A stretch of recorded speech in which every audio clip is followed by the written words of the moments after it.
Okay students, we come to seventh sum. Seventh sum में आपका एक सिलेंडर दिया हुआ है और इसमें आपको एक सैंपल है जो कि अपर पार्ट जो है उसका कोन शेप्ड है और लोअर पार्ट आपको हेमिस्फीयर दिया हुआ है। और ये जो सिलेंडर है इसमें पानी है, water is there and then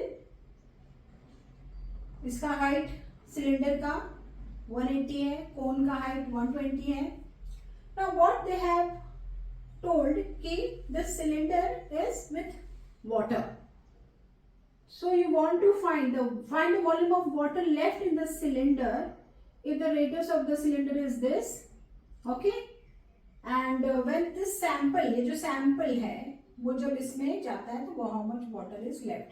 जो हमारा पहला पुराना सम था, amount of water displaced और it is same equal to the volume of this sample, वो सेम कॉन्सेप्ट पे है।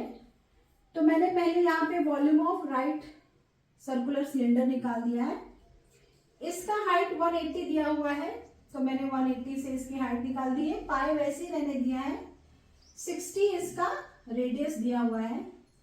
Now the sample inside this right circular cylinder children is made up of two parts, that is cone and hemisphere, लेकिन इनका radius common है, इनका radius same है। तो हम ये फॉर्मूला यूज कर सकते हैं, हम कंबाइन करके इनका वॉल्यूम निकाल सकते हैं। तो मैंने क्या किया है, पहले फॉर्मूला लिखा है, फिर जो कॉमन है वो बाहर निकाल लिया है, दैट इज आर स्क्वायर। यहाँ पे एक आर लिख दिया।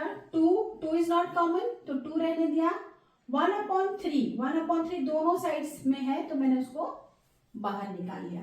तो यहाँ पे R बचता है और यहाँ पे H, तो मैंने वैसे ये प्लस करके लिख दिया। सो टुगेदर मैंने वॉल्यूम निकाल दिया सैंपल का और हमें ये वॉल्यूम मिल जाता है। Now volume of water is equal to the volume of this whole right circular cylinder. तो पानी इसमें जो भी लेफ्ट होगा that is the volume of water left in the cylinder. तो हम माइनस करेंगे राइट सर्कुलर सिलेंडर के वॉल्यूम से minus the volume of this sample, okay. Now one thing children, आपको करना पड़ेगा एक्स्ट्रा। ये सेंटीमीटर क्यूब में दिया हुआ है, हम इसको मीटर्स में, मीटर क्यूब में डालते हैं। तो आपको पता है 1 metre is 100 centimetre, 1 meter cube will be 100 raised to 3 centimeter।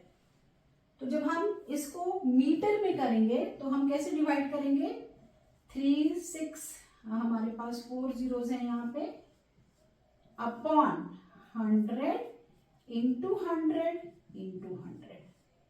क्यों? क्योंकि मीटर क्यूब में हम को आंसर देना है। ये वॉल्यूम है, वॉल्यूम की बात हो रही है, क्यूब में देते हैं हम आंसर। तो हमें ये 2 जीरो कट जाएंगे, यहाँ हमें यहाँ पे क्या मिलेगा 0.36 और पाई भी बचा हुआ है तो इंटू 22/7 कर देंगे और हमारा final answer something 131 metre cube. Okay, final answer is 1.131 metre cube. ये हमारा फाइनल आंसर हो जाता है। तो ऑफ कोर्स सिंपल है, कैलकुलेशन में मिस्टेक नहीं करना है। और एक एक्स्ट्रा स्टेप है, वो कौन सा है, मीटर क्यूब में आपको सेंटीमीटर क्यूब को कन्वर्ट करके आंसर लिखना है।